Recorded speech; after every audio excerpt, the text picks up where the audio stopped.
Замислете се во ситуација да ве запре со обраќање на полиција по направен прекршок. Што прво би направиле?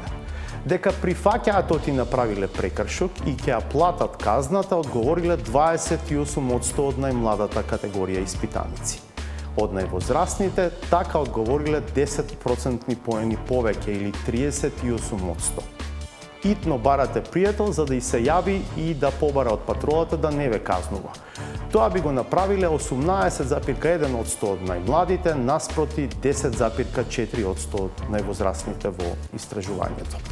Вие кога имате примери на луѓе кои што го покрале буџетот, кои што успеале во животот со докажани судски постапки, а може да избегнат одговорноста и затворот, па зашто некој млад човек да се устручава, да побара врска. Изложеноста на социјалните медиуми во комбинација со презаштитувањето од страна на родителите. Децата научуваат дека до се лесно се доаѓа, соочени со реалниот живот, соочени со реални и вистински тешкоти и проблеми, дали е тоа полиција, дали е некој друг проблем, прибегнуваат кон брзо и лесно решение.